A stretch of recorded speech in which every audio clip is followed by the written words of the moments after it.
Bismillah wa salat wa salam ala nabiyyina Muhammad wa ala alihi wa sahbihi ajma'in. Eh bien, salam alaikum et bienvenue à tous dans cette vidéo de présentation de la méthode Nouraniya, donc méthode qui vise l'objectif final d'une prononciation, d'une récitation parfaite du Coran al-Karim. Et donc le but de cette vidéo, ça va être tout simplement de survoler un petit peu le livre pour comprendre comment fonctionne cette méthode.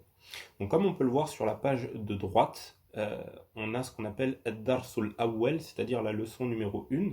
Et bien dans cette leçon, on va apprendre comment prononcer, apprendre ou réapprendre, pour ceux qui savent peut-être déjà lire, comment prononcer parfaitement les lettres de l'alphabet arabe en utilisant ce qu'on appelle Makharij al-Huruf, donc maîtriser les lieux, les points d'articulation des lettres afin de les prononcer de manière parfaite. Une fois qu'on sera capable de pouvoir lire et prononcer ces lettres de manière isolée, on va passer sur la leçon numéro 2 à gauche et on va associer les lettres les unes avec les autres à raison de 2 ou 3 lettres pour pouvoir les reconnaître et bien tout simplement les lire de manière jointe. Par exemple, si on prend cette case ici, on va lire Nun Sin, tout simplement parce qu'on aura vu le Nun et le Sin dans la première leçon. Une fois qu'on sera capable de lire des lettres associées, on passera sur la leçon numéro 3, qui n'est autre que la leçon qui porte sur les huruf al-muqatta'a, c'est-à-dire les lettres isolées, les lettres entrecoupées, celles qu'on peut retrouver au début de 29 sourates du Coran al-Karim. Donc on est maintenant capable de lire des lettres de manière associée, mais il faut leur donner leur temps d'allongement respectif, puisque je pense que vous n'êtes pas sans savoir que si on prend l'exemple de Surat al-Baqarah, Ba'da a'udhu billahi minash shaytanir rajim, on va dire Bismillahir rahmanir rahim, Alif Lam Mim. Et vous voyez qu'on a donc donné un temps d'allongement précis, et ces temps d'allongement ils vont varier en fonction des lettres. Donc c'est ce qu'on va pouvoir apprendre ici dans cette leçon numéro 3. Ensuite, on va passer à la leçon numéro 4 et la leçon numéro 5. Donc la leçon numéro 4 que vous pouvez voir sur la page de droite, elle va être là pour nous apprendre à prononcer, et tout simplement apprendre en fait comment lire des lettres de manière vocalisée. C'est-à-dire Al-Fatha qui donne le son A, Al-Kasra qui nous donne le son I, et Al-Damma qui nous donne le son OU. Donc si on prend par exemple les 3 dernières cases ici, on va avoir la lettre Tha avec une Fatha, une Kasra et une Damma. Et donc la méthode Nouraniya va nous permettre d'intonner, de prononcer en fait ces lettres avec une intonation ou une mélodie spécifique à cette méthode, ce qui va être plus facile pour nous de mémoriser les voyelles et aussi la manière de les prononcer par la suite. Si on prend donc ces 3 dernières cases, on va avoir Tha, Fatha, Tha, Tha, Kasra, Thi, Tha, Thi, Tha, Damma, Thu, Tha, Thi, Thu, tout simplement. Ensuite, en passant sur la page de gauche, on va avoir ce qu'on appelle at-tanwin. Donc on n'aura plus maintenant le son de A, I, OU, mais on aura le son de An, In et Un, tout simplement. Donc c'est ce qu'on va retrouver sur énormément de lettres issues de mots issus du Coran al-Karim, tout simplement. Donc on continue. Et donc maintenant, on va arriver sur la première leçon qui va nous permettre de lire des mots, donc sur la leçon numéro 6 à droite de la page. Donc si on prend par exemple cet exemple-là, on voit qu'on peut épeler, on peut décortiquer le mot en s'appuyant sur les règles qu'on a vues auparavant. Donc sur les lettres isolées qu'on a vues, ici on a un Ain qui fait le son A, on a une Fatha, donc c'est ce qu'on a vu auparavant. Donc quand on va décortiquer le mot, ça va nous donner Ain, Fatha, A, Mim, Fatha, Ma, Ama, Dal, Kasraten, Din, Amadin. Donc pour l'instant, on va décortiquer les mots, et ce jusqu'à la leçon 13. Une fois qu'on aura atteint la leçon 13, on sera plus obligé de décortiquer les mots, voyelles ou plutôt lettre par lettre. On pourra les lire directement d'une traite, et c'est ce qui va nous emmener progressivement vers la lecture des mots, des expressions et des versets du Coran al-Karim. Donc, on va pouvoir poursuivre dans le livre de cette manière, en voyant des règles de tajwid et en lisant des mots, des expressions qui reprennent ou bien qui reprennent en fait tout simplement les règles qu'on a vues auparavant. Par exemple, sur la page de droite, on a ce qu'on appelle la règle de Alif al-Sarira, et donc lorsqu'on va tourner les pages, on va avoir des exercices qui vont reprendre ces règles-là. Derrière celle-ci, on va avoir deux nouvelles règles qui vont être la règle du med, donc lorsqu'on va avoir un allongement de deux temps, par exemple quand on dit euh, Al-Fatiha. Al-Fatiha, eh bien on allonge le fa, vous voyez, il y a un alif derrière le fa, on va dire Al-Fatiha, ça c'est ce qu'on appelle un med.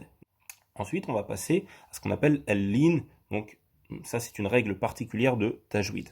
On pourra voir d'ailleurs dans l'apprentissage de ce dernier. On va ensuite avoir un deuxième exercice de lecture de mots issus du Coran en s'appuyant bien entendu sur toutes les règles qu'on a vues auparavant. Donc maintenant qu'on a vu des nouvelles règles, on va les ajouter dans les mots, ça va devenir un petit peu plus compliqué. Donc tous les mots, encore une fois, sont issus du Coran. Vous voyez par exemple ici, on a Maliki, qu'on peut retrouver dans la sourate Al-Fatiha, d'où l'importance de bien prononcer ces mots ici pour pouvoir les prononcer parfaitement dans notre prière. Donc là, on a deux pages d'exercice. Si on continue, on va avoir une nouvelle règle. Une nouvelle règle qui est ici as-sukun. Donc on est ici arrivé à la leçon numéro 10. Le livre est composé de 17 leçons.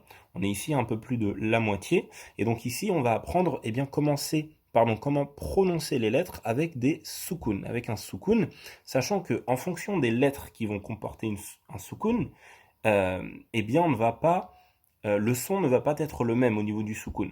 Par exemple, ici, on va s'appuyer sur le code couleur pour savoir quels sons prononcer. Si on prend les trois premières cases, ou bien même plus généralement, toutes les lettres qui sont en vert, eh bien, on va faire ce qu'on appelle une qalqala. Donc, on va un peu rebondir sur la fin de la lettre.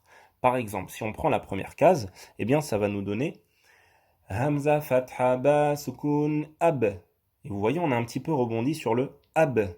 Alors que si on prend par exemple la case qui est juste en dessous avec un Fa, ça va nous donner Hamza, Fatha, Tha, Sukun, Ath.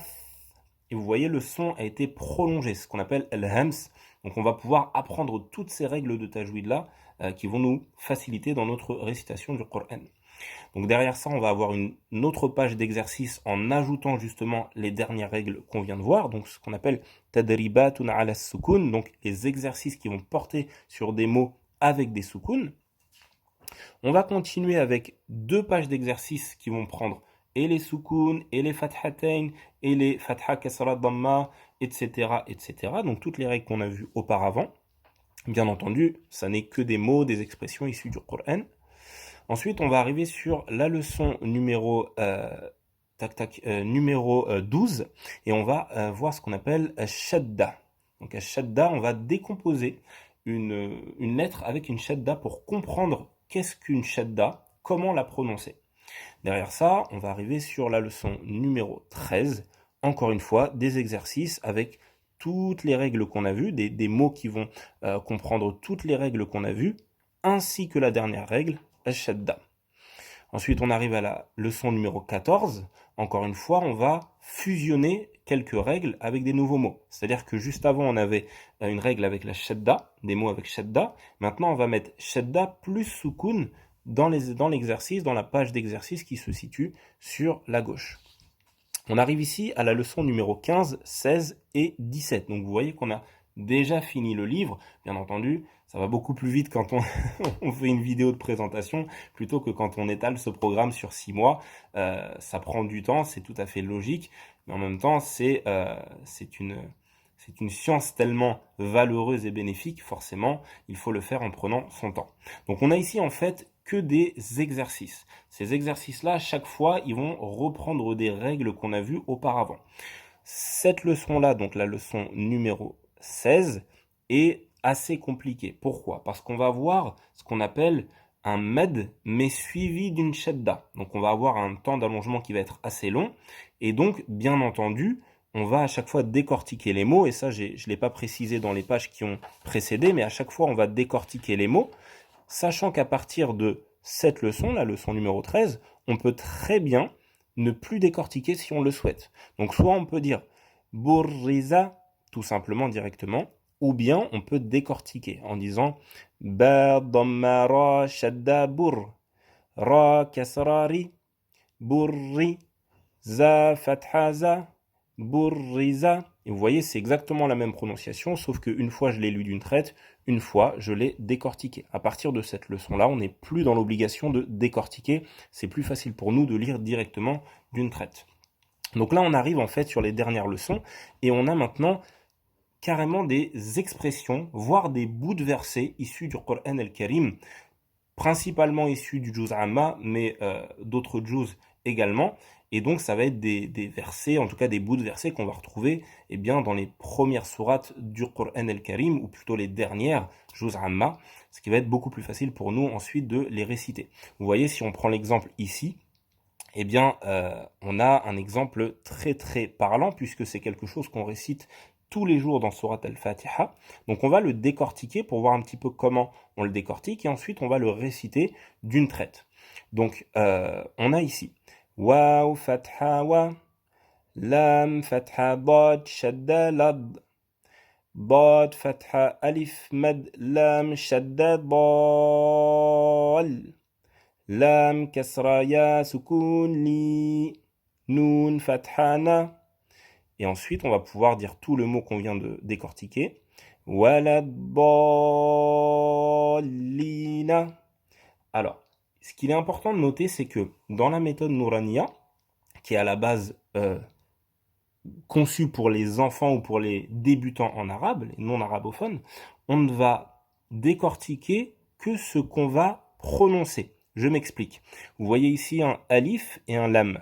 Sauf que lorsque vous le récitez dans Surat al-Fatiha, vous ne dites pas walal dallina. Vous dites walad dallina. Donc en fait, du la, on passe directement sur le dad. Et c'est pourquoi quand on l'a décortiqué, on a dit lam fatha dad shadda. On n'a pas dit lam fatha lam ou bien alif lam, parce qu'on ne le prononce pas. Donc on ne va pas le lire, comme s'il n'existait pas, tout simplement.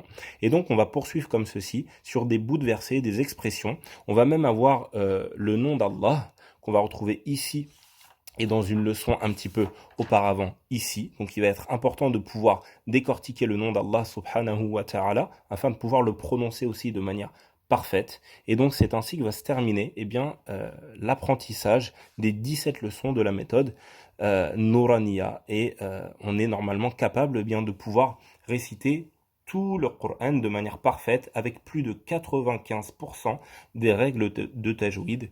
Donc je demande à Allah qu'il illumine vos visages par la science, par le Coran, qu'il remplisse votre poitrine du Coran al-Karim, et qu'il vous permette de le lire, de le méditer, de le comprendre, et bien sûr de le mettre en pratique. Et je vous dis à très bientôt, Inch'Allah. Wa barakallahu fikum pour votre écoute. Wassalamu alaikum wa rahmatullahi ta'ala wa barakatuh.